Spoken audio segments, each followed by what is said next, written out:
The power of I am to somebody with a growth mindset says, I am enough and I always have opportunities to grow. I always have opportunities to learn. I don't need to do those things to feel worthy.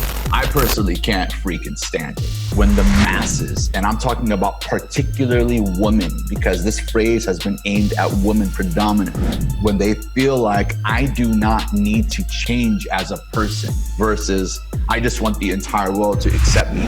And if you don't accept me, you don't love me. Every single person can take responsibility for this planet. And I believe when we're in harmony, we do better. And so use this pandemic as an opportunity to get more present, connected with yourself, choose to grow, choose to be more thoughtful about, am I going to drive as much? Am I going to, get solar on my house? Am I going to be more thoughtful about these things? Because it will benefit us all. Every single person is an influencer. It has nothing to do with your following or how successful you've become. We have to eventually become better at the game than the opposition.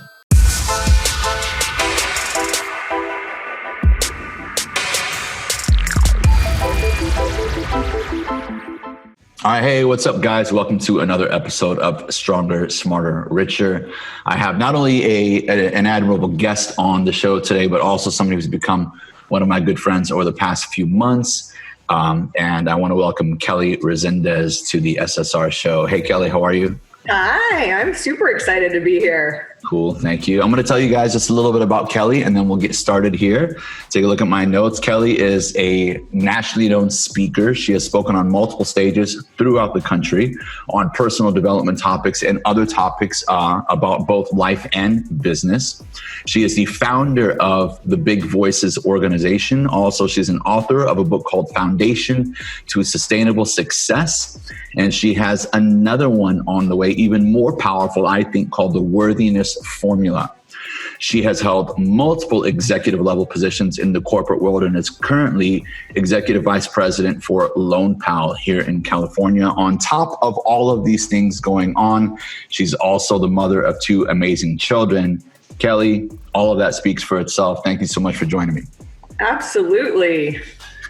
So on Stronger, Smarter, Richer, I like to have people that are not just successful in business. They're not a one focused sort of, I'm amazing at this part of my life, but I'm not at this other part of my life type of thing. And you definitely fit the ticket of having, a really profound level of both success and mindfulness in all of those areas. The mindfulness, the mental awareness area, be stronger in physicality and understanding of, our health and nutrition and things that work for us and against us.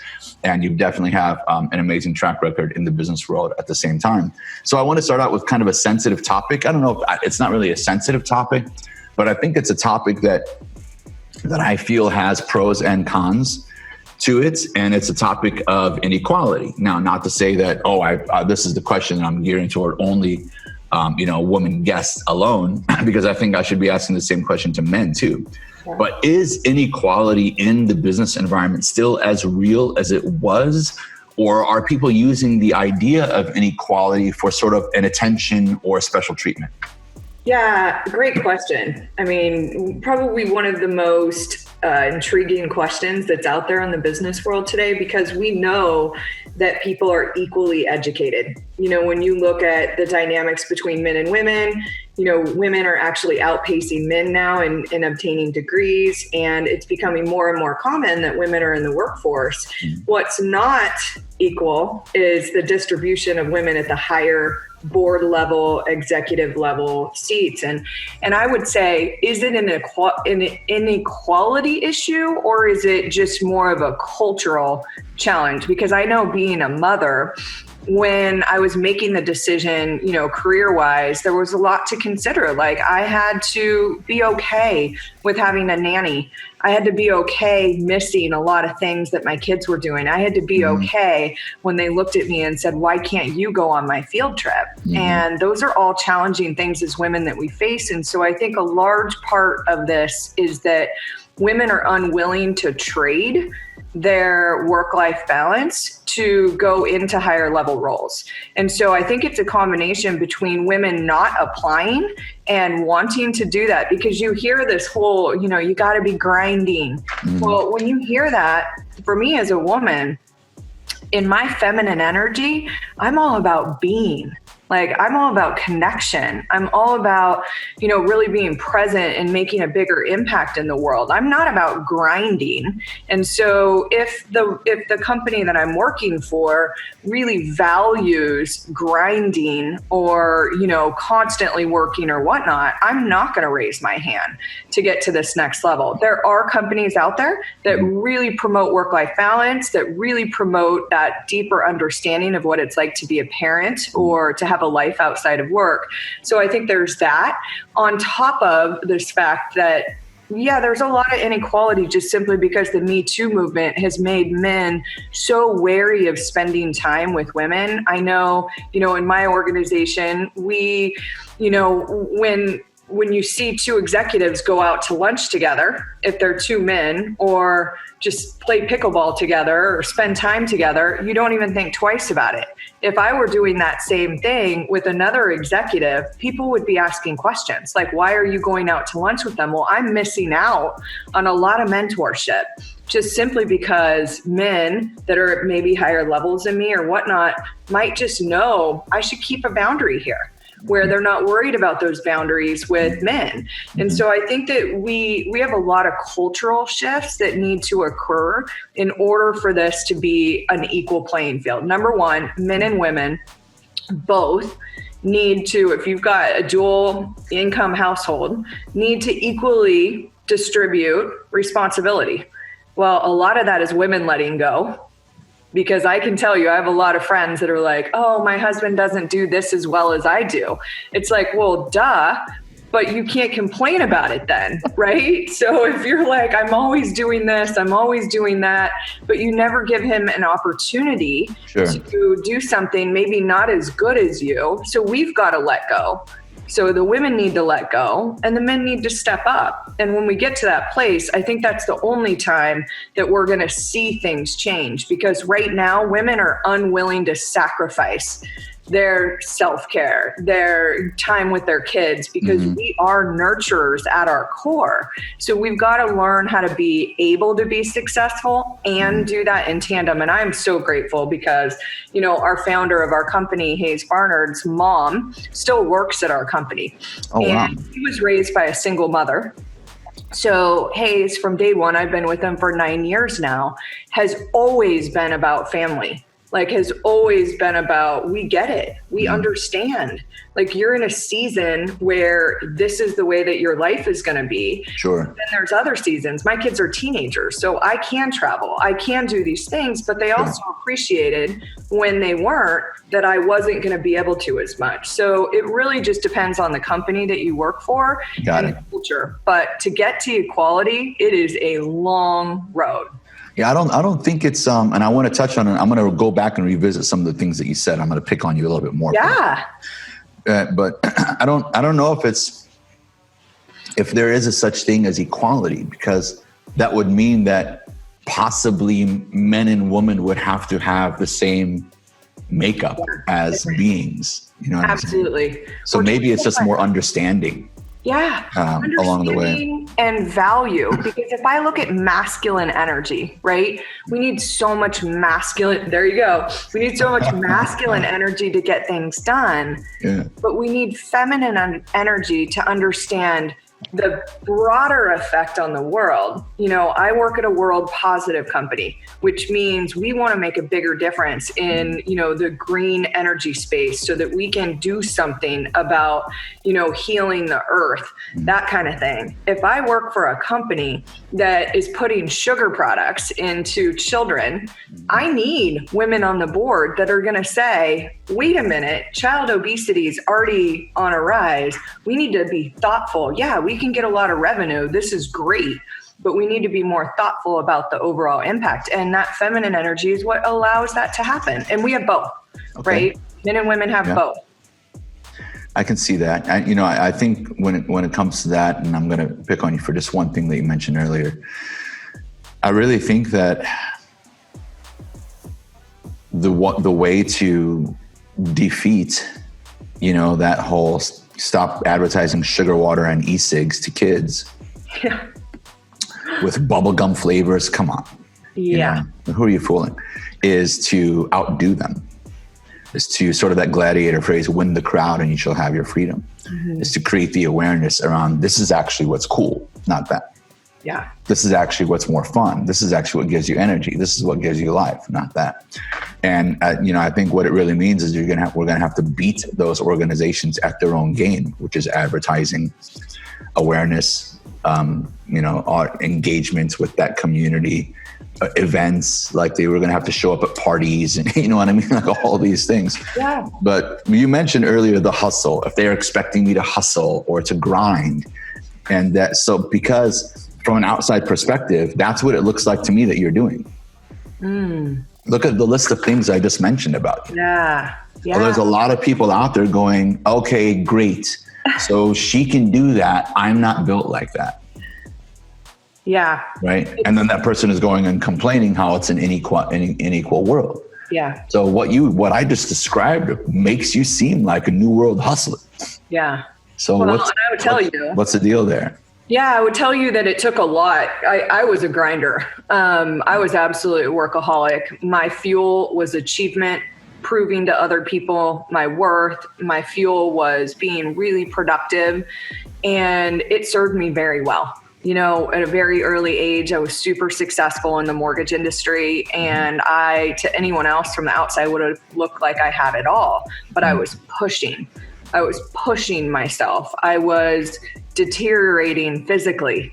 I had no idea. It's just, you just have no idea. When you push yourself beyond your physical capacity, your emotional capacity, you will eventually break down. And so, as I got into, I would say, the consciousness space in 2004, and I started to ask myself bigger questions like, why am I doing this? Like, what is really my purpose or meaning behind creating this much success? Because at that point, had the 6,000 square foot house, had the beach house, had the weekend trips, had, all these things, but I was really deeply miserable inside. And I started to understand that there was a world that was about flow and ease and just this generalized, like, magnetic opportunity seeking, everything just happens for me and comes to me world that I had never, ever heard of before. And as I got into that, and just the deeper I've gotten, and, here I am 16 years later, you really don't have to work so hard. You just have to be really, really intentional about the work that you do and the energy that you receive and you give in order to do it, so that you do magnetize yourself. Like, if you're... This is a big learning process. It is not something that's easy. I mean, I had to rewire my brain. I mean, my brain was wired for productivity. Go. And then once I just leaned back and was like, wow, I actually, if I'm just more focused on being present and just intentional about the meetings that I am having, I started attracting in more and more real estate agents, more and more referral partners, more and more people with ease, rather than going out there and having to hustle in and out of my car, doing all these things. People started to come to me and seek me out rather than me having to go out there and do that work. So I'm sorry, I got to hit you with the curveball here. Yeah.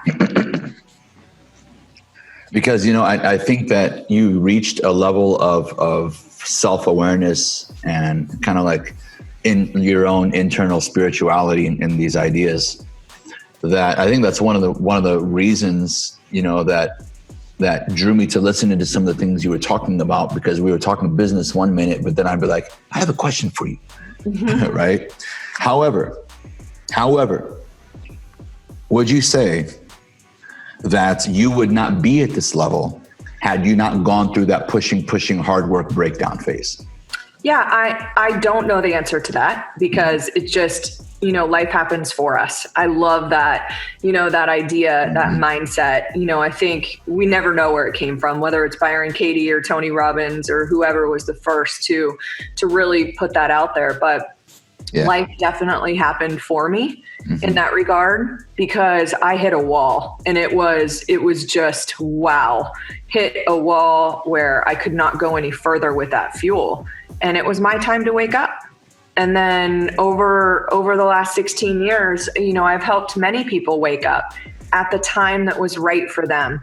And so you don't know when or why you're doing, what you're doing. And maybe the people that are listening are like, but I'm working so hard, I'm grinding. I would just be open to the idea that in time you will shift and find another fuel, which is more purpose-driven, which comes with more ease, which comes with less resistance, and just allows you to reach a new level of success that you haven't before. I'm a big fan of whether you're a man or woman or a mother or single or married or retired, whatever the case may be, that if you feel that you deserve or you desire something more profound in your life, whether it be in professional environment or entrepreneurship or family or whatever it is, I think that you have to, at some level, accept that depending on what your outcome is, that there is going to be a 2, 3, 4 year, 5 year window where you're going to be exerting yourself at levels that you're not used to, that you're not comfortable with, or, whatever the cliche term that we want to use is. Because I think what happens is in the new economy, is people actually start believing that they're going to have all this abundance in their life, and they're going to have all this self-awareness without ever having to push themselves and experience these extreme, limits of what, I think is our divine design by God, that we're actually designed to put ourselves, through, kind of like what you might say is more stressful growth type lifestyle. And then when people don't, they're less likely to understand the things that you're talking about. Yeah. And Joe, when you think about it, it's like not everybody's path is the same as ours, right? So if you look at the path from childhood, you are completely not worried about what other people are thinking. When you're a 9-month-old baby, you're like, get my needs met. Like, I'm not asking myself at 2, does my mom love me? Does this person love me? Am I good enough or whatnot? And so we live this beautiful existence until our frontal lobe kicks on. And, most people, like if I'm doing some childhood meditation work with somebody and going deeper, most people's first memory of the deeper, I would say, just the deeper wounding occurs anywhere between 6 and 8. And that's when our frontal lobe is really average. Like 90% of the time, Joe, if I'm taking somebody back, it's age 7. That's the child that they meet is about age 7. And so then you look at this child at age 7, and if they lived the most, there are very awake people that still exist out there that never had to go through what we went through.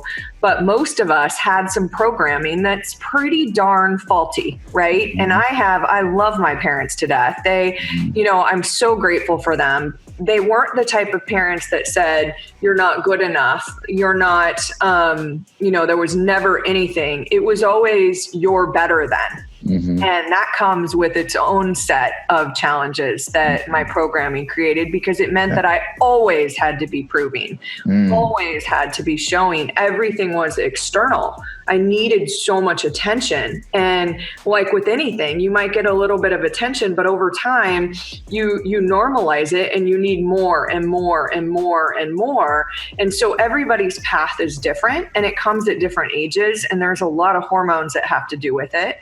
when you think about what we're programmed DNA wise, it is to procreate. So for females, like a lot of what we have, higher levels of estrogen, oxytocin, whatnot, that keep us with our children. And then as we get closer to 50, our testosterone becomes more dominant, and we're like, wait a minute, I'm going to take a stand. There are more females that are 50 and above that are, very philanthropic, very, very charity driven. And so we can see a lot of this in brain chemistry. We can see a lot of it in programming. And I just always say, never seek to understand. I don't have any way of understanding why my path looked the way that it did, why your path looked the way that it did. I just stand in utter acceptance of it. Like, you know what? I needed to have been raised by a father that, love you, Dad. He's never going to listen to this, thank God, because he doesn't even know what the internet is, but that objectified every female that he ever saw, which meant I was programmed to believe that a lot of worth had to do with your physical appearance. And so I don't know why, but I know that I'm so powerful that at any given moment, I can choose to write a new story for myself, that I can choose not to live this way anymore. So if you're grinding, most of what I see people that grind are running from feeling.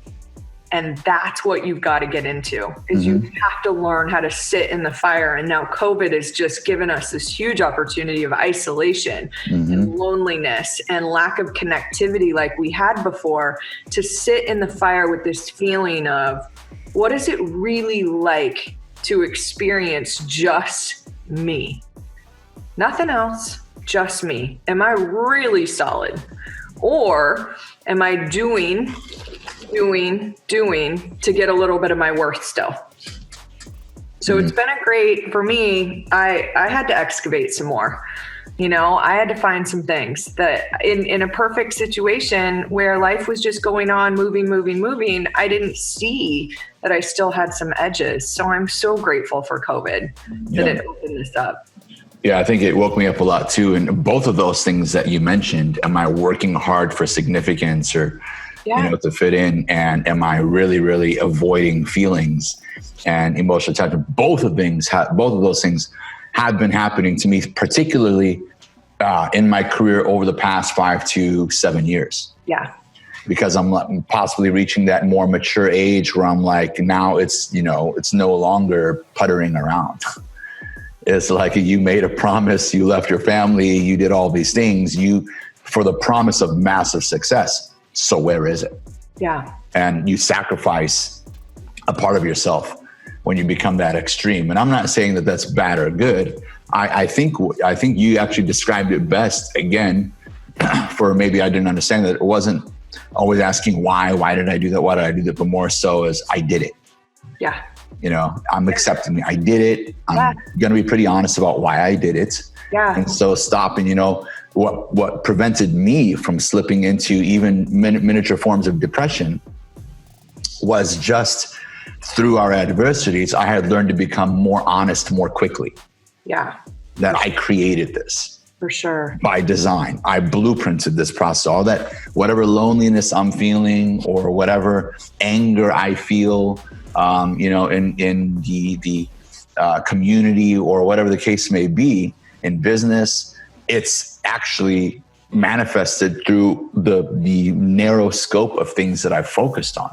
Yeah. And I see now that I'm like becoming more honest, it doesn't mean that I'm never sad or I'm never excited. I'm not constantly excited or constantly sad. There's a joke that my clients mentioned, and they're like, I told them one time, I'm like, you guys know that when I'm so happy to see you, it's fake like 30% of the time. You guys know that, right? Like I was in the elevator thinking, do I really want to deal with these people today? And the elevator doors open and I'm like, hi. So, but I guess, and the other thing that you mentioned, which was really interesting, I wrote it down. I wrote a bunch of stuff down because I'm trying to steal as much as I can from you. So that's the one thing I would say. We already all know everything that I'm saying. Yeah. Well, we do, but there's a delivery of it. You just have to remember it. You know, that's all. Most of us that are speakers, writers, influencers, we're just translators of messages that everybody already knows. But you are better translators than others. Yes. Like being able to deliver a message effectively, both of us, you know, being fascinated with communication in general, is a major difference between somebody that resonates with you as a speaker or somebody who's training you as a sales agent or somebody who's recruiting the right people. There's a major difference. Yeah. Now, something that you brought up is it just happened to be my next bullet point, and somehow you brought it into the conversation. I'm not sure if everybody noticed it as my audience grows, but you said the I'm enough sentence. Yes. That I'm enough. And here's my pet peeve. My pet peeve is the general public hears these things and then puts their own meaning on it. Right. Meaning, you know, the world needs to accept me as I am. I'm not changing. Rather than its actual meaning. And I'm one of those people who, and you see me speak. We've had plenty of conversations. I'm not a very filtered person. It's actually something that you and many other people were like, Joe, all right, you got to have a little bit of filter, not much, right? Not in what I'm trying to say, but maybe how. And I personally can't freaking stand it when the masses, and I'm talking about particularly women, because this phrase has been aimed at women predominantly, when they feel like I do not need to change as a person versus I just want the entire world to accept me. And if you don't accept me, you don't love me. So can you help shed some light to that? Because I would love to cut this part out on its own and create a separate, thing. Absolutely. So, the power of I am, when you really think about it, has just so many dynamics to it. And so I would say that we have two different groups of people that we speak to. And, Dr. Carol Dweck really is probably the genius behind like the two different mindsets that are out there, which is growth minded and fixed. And so when you think about the power of I am to somebody with a growth mindset says, I am enough and I always have opportunities to grow. I always have opportunities to learn. I don't need to do those things to feel worthy. I don't need to prove those things to be enough. And so that's really that growth mindset, where somebody with a fixed mindset, and we don't know, maybe it's just not their time. Maybe they're just not open yet to this idea because they've had more programming or whatnot that is so fixed. I mean, if you're raised by parents who have fixed mindsets, it is extremely challenging to adopt a growth mindset. And so, I want to give everyone listening this idea that you get to choose. Right now, you might have a fixed mindset and you might choose today to adopt a growth mindset. I mean, that's the beauty of neuroplasticity in our brains, is that we do get to choose our beliefs, our values, the way that we see the world. And that's how powerful we are. So this fixed mindset is going to say, accept me for who I am. Plenty of people out there to love them exactly who they are. And they should be together. People with fixed mindsets should be together because they're gonna binge watch TV for the next 6 weeks as we get through COVID. They're going to not use this as an opportunity to get to this next level. And that's okay. The most challenging aspect of enlightenment is non-judgment. And so I would invite anyone that chooses a growth mindset to know the highest level of enlightenment, consciousness, mindfulness, etc., is non-judgment. It is being okay. That one hit home. It is being okay that they don't choose the same path as you. Yeah, I find that even in my closest friends and family, you name it, that we say we're a certain way or we claim to be faith-driven people, and then literally a few minutes later there's judgment happening. And it's okay. It's okay. I guess it's okay. I love people to be a little bit more aware. But I would just say, don't judge the judgment. I know people that are mad that somebody else is mad on Facebook right now, and you're like, how is that different than the person that's mad on Facebook? You just didn't post it. Yeah, because they're dumb and we're not. Yeah, your experience is still being changed. And so what I would tell you is that, as I help people try to get to this place of really, truly experiencing and being successful, there's a big difference between doing success and being success, is that you have to see this as the power of choice. And so you've got to just look at all the emotions and thoughts that you're having and be open to this idea that you can change them. Mm-hmm. You can change the thoughts of judgment. You can change the emotions of judgment and be okay that somebody else is not going to see I am enough the same way that you are. I think it's definitely an inherent trait. Growing. I'll tell you right now, and this is, I'm going to tell you, I am enough because I'm growing is bullshit. So what are you getting at? Let go. You must let go of that idea. You really have to be in this present moment. So either way, you're enough. I am enough. Here's my pet peeve is when people latch onto that, but then start bitching about everything in their life. Yeah. But the pet peeve is judgment. So I would invite you to be open to this idea that there is a way and a path where you don't notice what is unsatisfactory as much as you do now. But it is... Explain that. It's a little confusing to me. I don't know as much as I think I do what is unsatisfactory. Yeah. So if you look at life as two categories, what is satisfactory and what is not satisfactory? So the way that we see, hear, everything, right? Our brain is wired to focus more on what's negative. So imagine driving down the freeway in traffic, and you're driving down this freeway in traffic and it's backed up.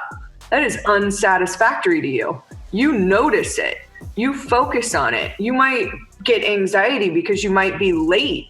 You might be frustrated because you've chosen to live in Southern California where there's traffic every single day, right? And you're like, it's Groundhog's Day.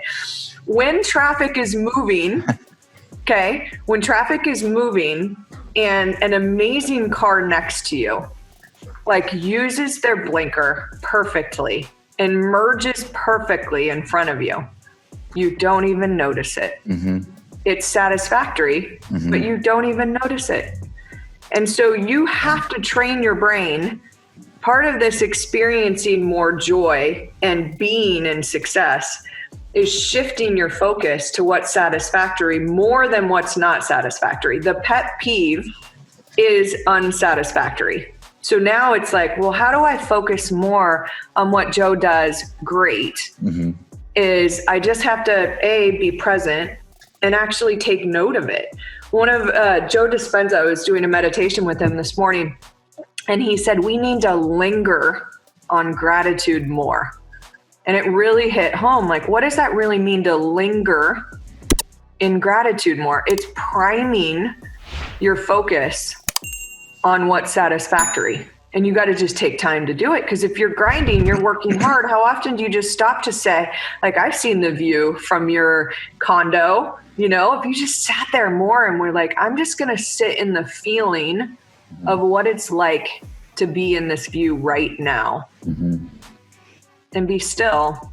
Over time, you just get more joyful feelings. I think you mentioned that to me a couple different ways, and I'm familiar with the whole concept of gratitude, and I talk about it, but I'm not able to describe it in this way. Yeah. Because it hasn't been where my focus has been. I'm a little bit more hardcore into the sales business. Yeah. Performance, measure.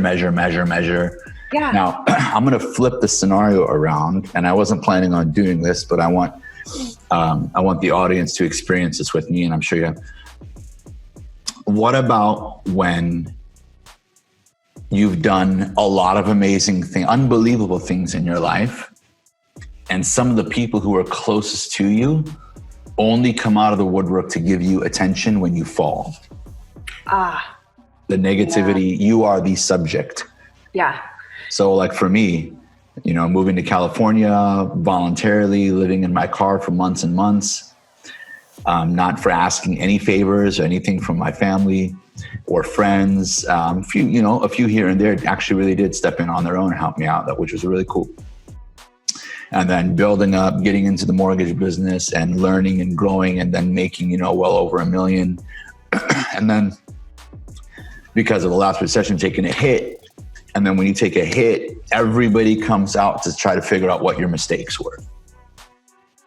And I'm talking about people that were, in some cases, even really amazing relatives of mine who I love, but they never really checked in to say, hey, you're doing great. Wow, can't believe this. This is really awesome. How'd you do this? So it was only when you go down, when you lose a house, when you go into debt, now everybody's, oh, I heard you're not doing. So for whatever the story is on the other side of the screen, how do you now manage that part of the negative when you are the subject of it?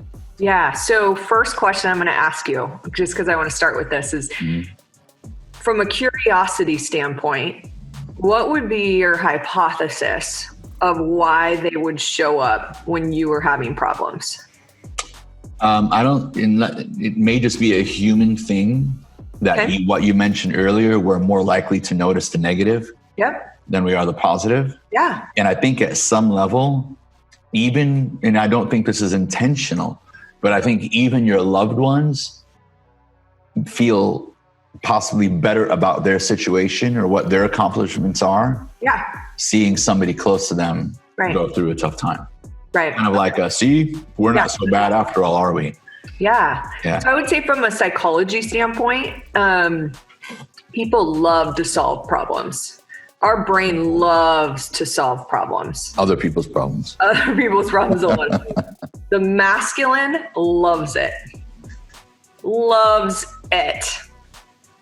Like just absolutely, like the masculine energy is just all about like digging in, helping get to the root of it. Let's solve this problem. Let's get the results or whatnot. And so when people see someone else struggling, and Joe, this just from sales, like we want to be the hero. And so when they see you, they feel like maybe before you didn't need them, and people have a hard time connecting when there's not a need. We have to be intentional about connecting when there's not a need and just enjoying the connection rather than you've got a problem, I've got a problem. Like we're always there to support one another when we have problems. And this is part of the reason why people don't feel like they're living extraordinary lives is because their focus is on problems rather than positivity. And so we, again, have to learn how to prime that. And so I would say, number one, don't judge the family for only showing up when you're in challenge. Right. You have to be bigger than whatever it is and be the one that's constantly connecting. And you may not be as like-minded as you would love to be with some of these people. And we just have to accept it. Like I still connect with my dad on a regular basis. I connect with friends or others that maybe we're not as like-minded, but I still love them. And I know if I had a problem, they would be there, but they're not the people that are holding hands with me every single day through life, through shared experiences. And I've had a friend and I love her to death, but there have been times where she said, I'm struggling and you are making it worse for me unintentionally.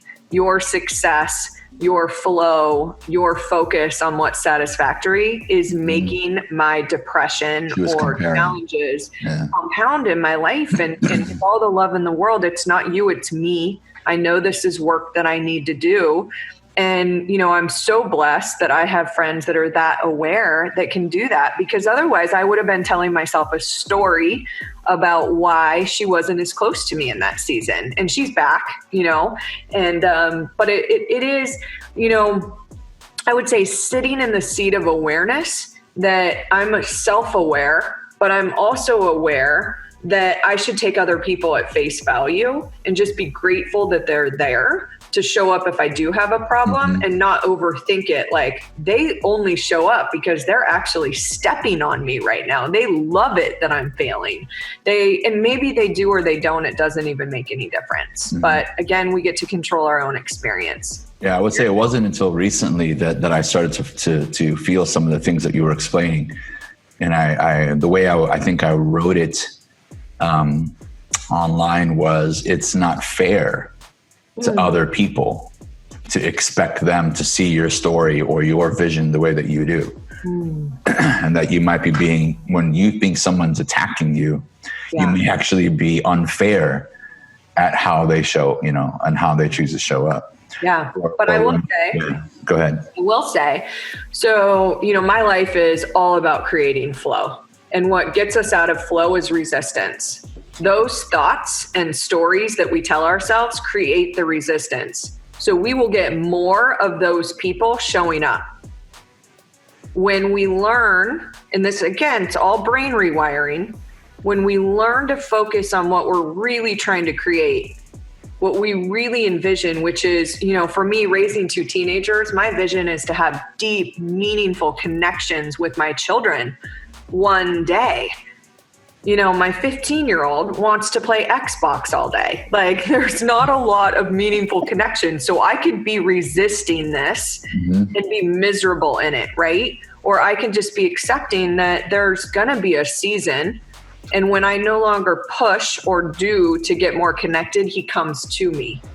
And so we really just have to know, like, we are these powerful creators. And we create our reality through the thoughts that we have. Now, and this is something that, in my last book, Big Voices, I have a thought management strategy that I really teach because it is so important that we don't believe that the thoughts are ever going to go away. So some of you, if you've got insecure thoughts, thoughts of not enough, thoughts of scarcity, thoughts of whatever it is that your programming has created that are so deep, you've been having them for so long, maybe you're insecure about your body. I can't guarantee that the thoughts about being insecure about your body are going to go away, but I can tell you, looking in the mirror every day, being like, hey, beautiful, hey, handsome, wow, you're looking good today. Like, what are you going to go out there and do? What are you going to go out there and create? You do that repeatedly over time, those thoughts that you're creating start to go deeper and deeper and deeper. And so we have to take control and learn how to collaborate with our brain to change our experience. Tough to do. Challenging. It's challenging. Brain doesn't love, you're a linguistic specialist, right? Tough, problems, I'm not good at any of these other things. Just be open to this idea that it's a challenge because our brain loves a challenge. I think it's best just to be mechanical about it. Yeah. You have to be, I may not believe it. I may not want to do it. I may not think it works, but I'm just going to do the mechanics. Yeah. And see what happens. Absolutely. And it's just, there's 2 ways to rewire your brain: through cognitive therapy or mindful meditation. That's it. There's 2. That's it. Can you explain the cognitive therapy one? What? The cognitive one. Can you? Yeah, cognitive is up here, right? It's just constantly over and over. Maybe you're doing I am statement.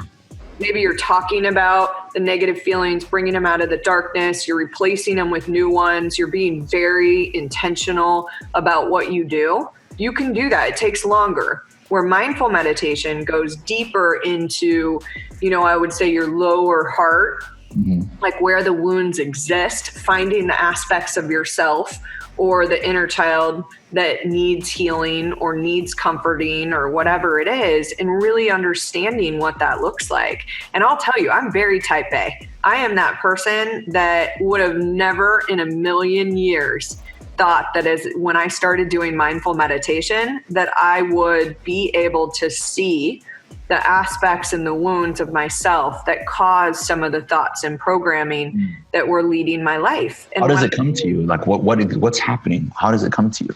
Yeah, well, you've got to put yourself in that state, and I've done work with many different people. Joe Dispenza is a master at meditation. I do a lot of work with Mind Valley. There's so many great thought leaders in Mind Valley, from Marissa Peer to Christy Marie Sheldon. It just depends on the area of your life that you really want to do that focus in. I've done work in person with Dr. Christiane Northrup, and then my coach, Alana Pratt, who's amazing. We use multiple modalities to get in there, because I just want to remove as much resistance to creating this vision for what I choose for my life. And most of us, depression, anxiety, isolation, any of these things are pictures of the past, because they're not pictures of the future. Because otherwise we'd be like, oh my gosh, everything's always working out okay for me. Like, I'm going to attract in all of the abundance, whether it's just money, love, health, everything. Like, we've got to just see our brain likes to focus more on the past. So we've got to get it to focus more on the future. This is because the past is more certain to you, like it's already happened. Absolutely. And there's already a picture. So you've got to learn how to create this picture of the future and really lean into it. And so I always look at that combination. But when I've done deeper meditation work, I'm actually there with myself, whether it was my 12-year-old self, my 7-year-old self, whatever it is, seeing what I was getting from what I was doing. And I was very attention seeking. That was my significance, and attention seeking self was running the show, running it. And so I did a lot of work for it up here to not run the show, but I still had to work hard. But then when I got into the mindful meditation, it's so much easier now. I think that's a really big one, because we're becoming a much more, can't put a number on it, exponentially attention driven people through social media, particularly young adults. Yes. Particularly young adults. But if you understand the neuroscience behind it, and this is what I had to do. I had to understand the neuroscience of how my brain worked. And so now I see it. Social media, it's just that when you get the like, you get this, you get dopamine. Well, how else can I get dopamine? What are the other ways that I can get even more enduring, hormones that are going to make me feel fantastic? Mm-hmm. I want more oxytocin. Well, right now, how do we get oxytocin like across a Zoom screen without touch or other things? Like, we've got to learn how to make ourselves feel the way that we choose. And you just got to do a little bit of work in this area to understand, you've got dopamine, you've got serotonin, you've got oxytocin that are great. And then we have the other ones that, are just cortisol, adrenaline, that sometimes just fatigue us. So you've got to just become aware of it. Now, I'm glad you brought those up, because I wanted to get into, we don't need to over evangelize this, because I think in general, people are starting to at least become more aware of nutrition in their life. However, I think that there's so much information around nutrition. People love attaching themselves to a fad or a diet or a label or a community. I'm one of these people, or I'm doing this diet, or right. And you mentioned cortisol and what was it? Adrenaline. And adrenaline. Yeah. So those are things that I'm not sure people realize how abundant they are in the community. Yeah. And how most people are receiving those as some form of energy, or they associate them with longevity even in some cases, because they're medically driven. So, but what are your energy sources? What is that whole energy thing to you, and how does it play into nutrition? Yeah. So Joe, I'm going to start from the beginning just so that it lays out a little bit more. So if I were really just sharing with somebody, how do you create an extraordinary life? You start with vision and goals. Vision is different than goals. It's how you want to feel.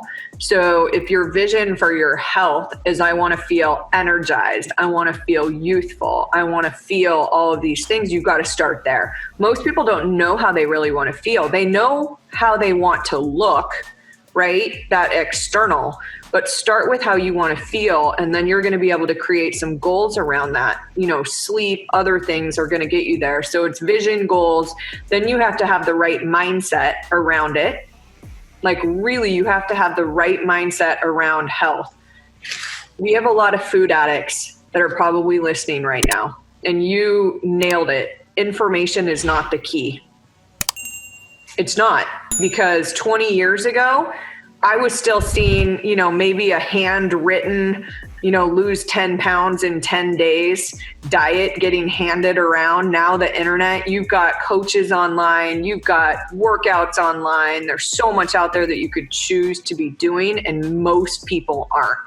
Obesity's never been so high. Food addiction's never been so high. So we know information's not the key. So you have to have the right mindset around it, where you really just know, this is the way that I look at it. When I let go of vanity, totally changed my health.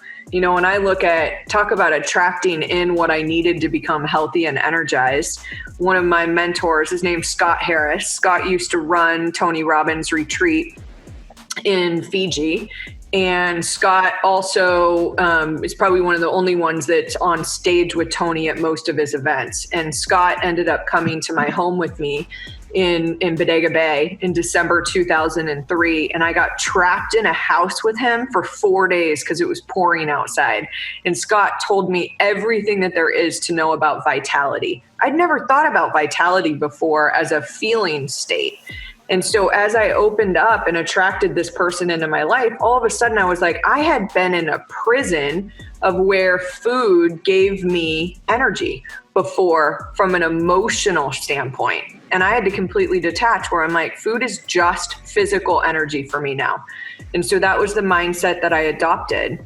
Now, 5% of the time, I might say, I'm going to get a little bit of emotional charge from that I eat, that yummy bowl of Rocky Road ice cream or whatever it is, but 95% of the time I'm going to look at it as fuel. So that was the mindset. Then I had to learn how to take action. So that's the third thing behind mindset and vision is action. How do I get the activation energy to actually do what I'm supposed to be doing? So you're going to have to figure that piece out, because most of us all know and want to do these things, but how do you actually force yourself to do it?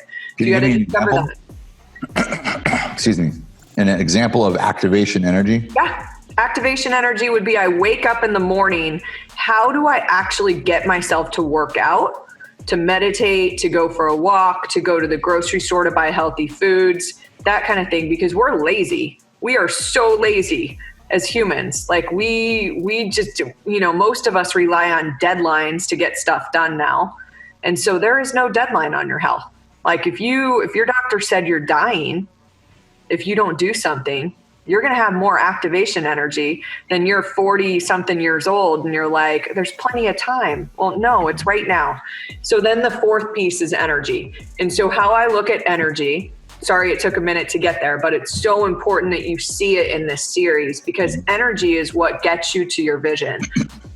I had to document every day of my energy level. Did I beat my alarm?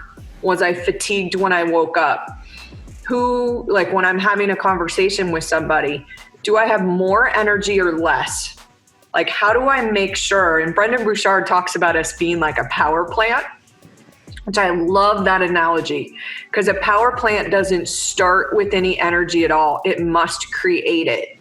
So if you see yourself as the creator of your energy, I would say you wake up in the morning and imagine the tank is empty, and now you've got to create energy. How do you do that?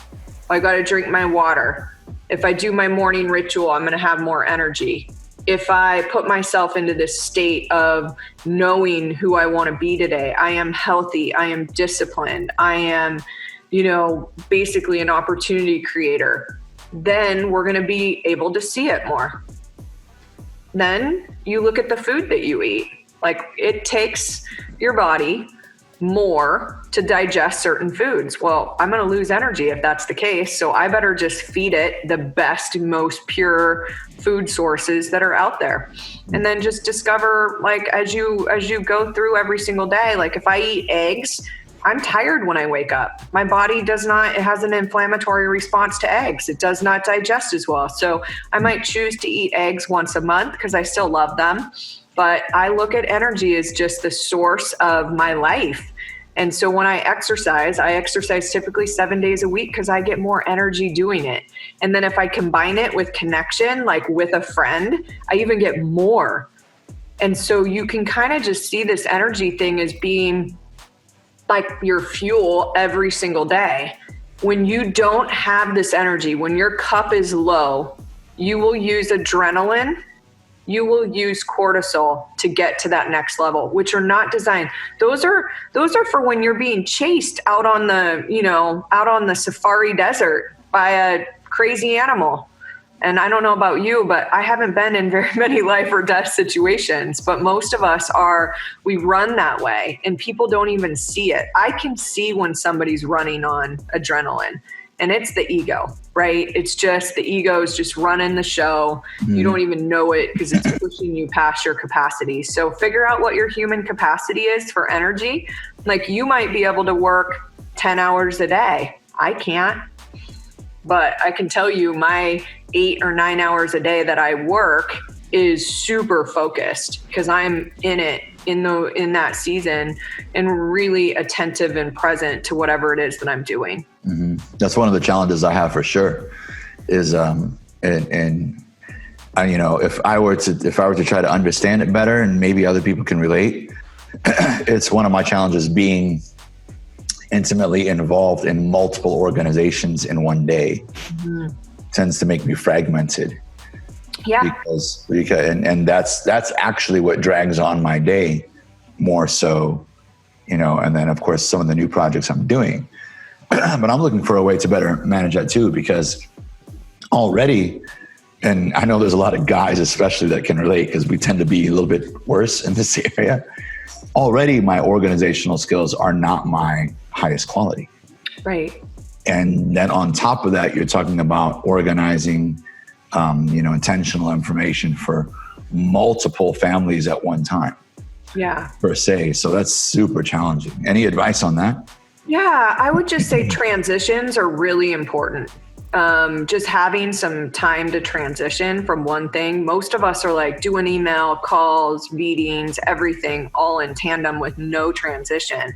The more we are where we are, the easier it becomes. So I know, especially in the Zoom world that we're in now, so many people are like, I'm doing emails at the same time that I'm listening. Totally not good for your brain. That's not good. Totally not. And I know being a speaker or whatnot, I don't want people not engaged in what it is that I'm saying. Mm-hmm. And so you just have to be intentional about it, because if you want to put yourself up here, you've got to live up here, which means I choose not to multitask. I choose to be laser focused on what it is that I'm doing. And then I allow for transitions. For me, a big transition is who I'm being at work to who I'm being at home are two totally different people. Right. And so I've got to give myself that space. Maybe I sit in the driveway for a minute and listen to a song or whatever it is to get myself back into the state that I need to be in. So it is challenging. However, it is what's going to get you to that next level, is that you're like, wow, I know that my capacity to be at my best is at this period of time. There are days that I can push past it, but really I've got to be intentional about shutting it off. And for those of you that work from home, because you don't have a space transition, it's even more challenging. So you're going to have to be like, even though I know I want to work, even though I know I want to do this, I need to slow down for a minute and just choose to do something different. Yeah. Yeah. I've noticed, especially working from home, has forced me to take a look at that, because I'm used to being on the road all day. Yeah. But being on the road, it's very easy to transition, get the workout in, go home, have dinner, and then maybe do a little study time if needed. Yep. But now over the past two months or so, I've noticed that I'll literally go till 9:30, 10 o'clock from about probably 6:30, 7 in the morning till about 10 o'clock at night with very little transitioning happening, other than, it's a unique scenario that I may need to multitask multiple things, because if I don't reply or engage with somebody, it could alter their plans and their entire company. Yeah. Or, whatever the case may be. But I'm not now still. I'm sorry? The big question is, do I love to live this way? Some people might love it, and you might get energy from it. Yeah. You have to be aware, am I actually running on cortisol? Because it is not good for us. It's not. Now, we need it. We get it, but it's not your main fuel. And so if you ever feel like your cup is empty, if you find yourself, here's kind of where I'll tell you the key. And this is a lot of awareness. And I love it because you're constantly saying, I notice. That's what we have to do. That awareness is what gets us to the next level. If you notice yourself telling other people ever how busy you are, the significance is driving the show. If you're telling people, I'm so busy. Yeah. If you're in that state where it's not just who you are, who you're being, that kind of thing, like it makes it a little bit easier to sit back into, it's just what I do. Like this is just what I felt like doing all day today, but I don't get anything from it externally. It just is what I did. So you're saying there's a difference between I have to, and I love to. Yeah. And that's the distinguishing factor. Yeah. And when you find yourself preaching about it, you're actually looking for recognition for it. Yeah, which we all, or whatever the case all have a little bit of significance driven in us, right? But our brain doesn't love busy. It just doesn't. Like, you can't tell it I'm busy. Oh my gosh, the more you tell people that, the more it's going to start shutting you down. Those words specifically, I've noticed, are mainstream, whether people are busy or not. Yes. It's just their way of saying that's my reason for a lack of something. Yep. You got it. Yeah. You got it. I notice that people going, here's the pattern I see. Oh, it's just stress. Why? I'm so busy. And these are people who are great people, like people even that I love, and have done really amazing things or taken on really amazing responsibilities. However, their workload is nothing compared to some of our peers, who see it a different way. They see it as, this is what I do. Yeah, and I would tell you just the words busy and overwhelmed are the two that we want to annihilate from our vocabulary. Brain is... I use overwhelmed a lot. Yeah. And so your brain is like, you're overwhelmed? I'm going to shut you down. Or I'm going to lose focus. Yeah. Yeah. Interesting. You see, this is super interesting to me, almost as a self-awareness exercise for myself, because I have, probably reached some level of mastery in the sales world, but that context is not proportionate in other areas of my life. And so when I'm in this room, I'm looking at every detail. Yeah. But then when I switch to another room, I'm like, oh shit, I've been doing that this whole time. Yeah. You know what I mean? Yeah. So, and that's where I see, that's why I love this idea of stronger, smarter, richer, because it's like, give me the whole spectrum right. of what it is, that lifetime of knowledge and practice, and in one, hour is just crazy to me how important, how valuable that is. It's almost as if people should be paying like $1,000 per podcast that they listen to or something, because it's like, dude, I just saved you 30 years. Like, Yeah. Well, really the abundance. I'm sorry? The abundance mindset, the abundance flow is free. That's the truth of it.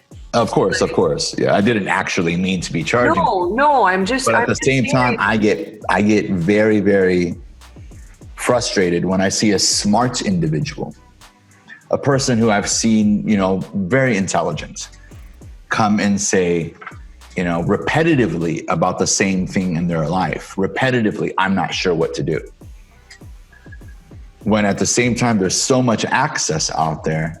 And I'm not saying I think less of them or it's a judgmental thing, but at least there should be a trigger, especially in a developed, fairly developed human trigger that says, if there's something I'm fascinated with, there's something that I'm challenged with, there's something that's not going the way I want it to go, the information is out there in abundance. So what is it, Kelly, that's keeping people from looking for it? Timing. timing. Yeah, I think that's too think simple. about that Buddhist principle, Joe, of They have to go through extreme pain before they look for it. not everybody, you know, that the Buddhist principle, when the student is ready, the teacher will appear, is really true. You know, my What if it's Scott more Harris mechanical? story, Like they're not conditioned to like search for that information, but they are conditioned to search for other types of information. it's just timing. Like that's what we can't, so many of us seek to understand questions that we just don't know the answer to. You know, I had lived my whole life up until that weekend that I spent with Scott. And it was like, why? I've been on every diet imaginable. Like all of a sudden, he just shows up like one of the masters in wellness in the world. And I get to spend that time with him. And you just never know.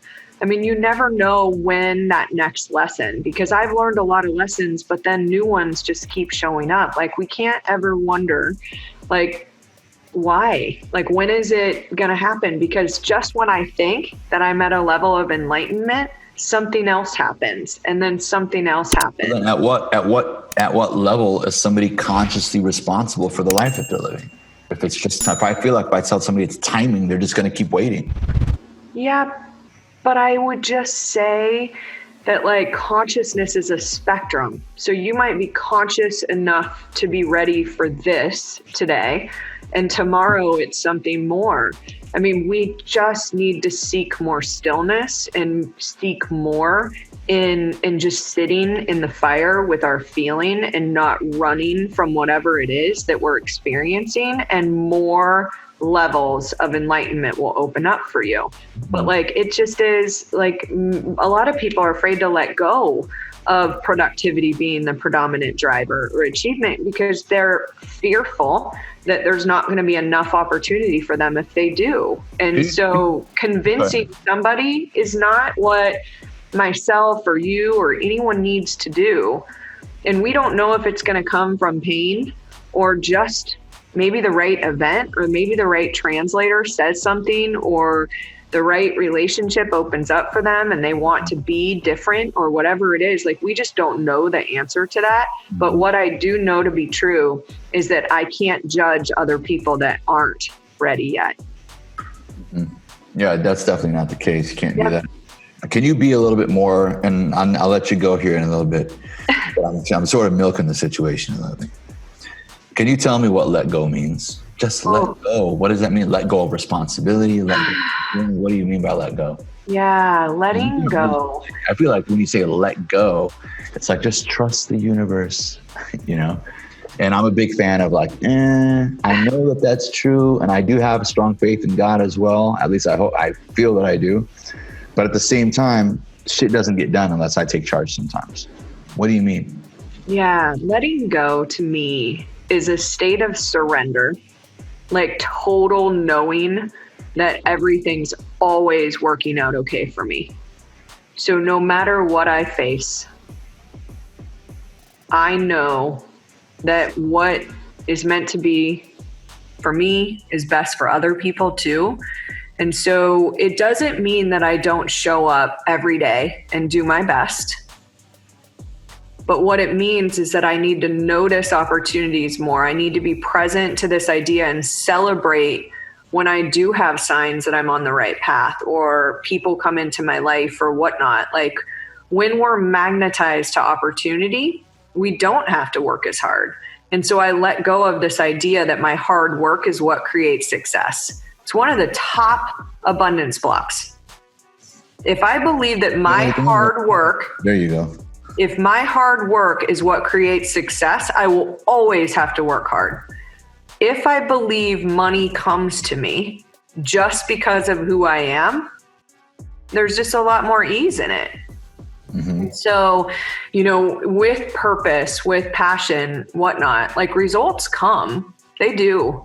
They come profit will come if you put purpose first. But a lot of times people are just, I've got to work so hard in order to be able to do this. Just letting go of that idea doesn't mean I don't show up and give it my best. And I do work hard. I mean, we are doing amazing things at Lone Pal today. And so I'm still doing those things. I just don't believe any longer that I have to in order to create abundance and prosperity for myself. Well said. Switching the topic real quick in the last minute. Yep. Our planet, green energy. Yeah. And this out of nowhere, unexplainable, now it doesn't make any sense pandemic. Yes. What do these things have in common? Yeah, I would tell you that Earth needs to heal. We have been damaging this planet far too long. You know, we at Lone Pal, our mission through Give Power, you can check it out at givepower.org, is really to bring sustainability back. And we're seeing the lowest levels of emissions and carbon that we've seen. And we've got to capitalize on this opportunity to ask ourselves, do I need to drive as much? Do I need to be more thoughtful about what impact we're having? You know, we're seeing animals come out that haven't been out in the way that they are. It's just a beautiful thing. You know, we've got to heal the planet by increasing more green energy technologies and other things in order to be able to protect it for generations to come. This feel good in this moment mentality that so many people have lived with needs to get annihilated. Like, we need to be thoughtful about the future and really just take control of that. And so, you know, I would tell you that every single person can take responsibility for this planet. And I believe when we're in harmony, we do better. And so use this pandemic as an opportunity to get more present, connected with yourself, choose to grow, choose to be more thoughtful about, you know, am I going to drive as much? Am I going to, you know, get solar on my house? Am I going to be more thoughtful about these things? Because it will benefit us all. By the way, a lot of these things are not always money-driven decisions. No, they're not. I know that sometimes they're projected that way. Yeah. But I've heard people, especially after working, you know, just for a short time with, you know, helping in your organization, I've heard people, literally the most random people that you would never think, say that they're doing these things simply because of the way it makes them feel that they're contributing to the health of our planet. Yeah. And we have to, in order to experience joy, contribution needs to be really on the forefront. Growth and contribution are two that, you know, people just don't realize. Like, you will feel so much better in life if you take and do those things. You just said, this is great. This is probably a perfect finishing point.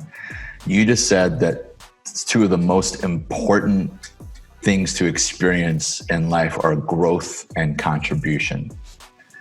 And without those things, I particularly like that point right there, because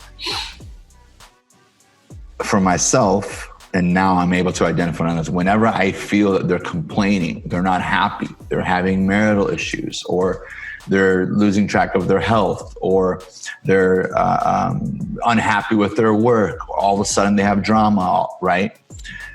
Now, and I don't know if you'll agree with this, which I know you won't hold back if you don't, is I always go, if I remember to, and if I have their respect already, I like to say, your life lacks growth of some type. Because all of a sudden, these things that have always been there are all making you mad. They're all against you. Could it be that everything that we've discussed today, the most powerful thing is for a person to consciously know that although they can't be perfect and they can't predict the timing of everything in their life, that the one thing that can contribute to their happiness is growth and contribution. Absolutely. And I would tell you that, you know, the easiest way to find this out, Tony Robbins has a great 6 human needs test online, which I, you know, guide people to a lot. Because right now, especially, you know, people that feel discontent need to figure out why.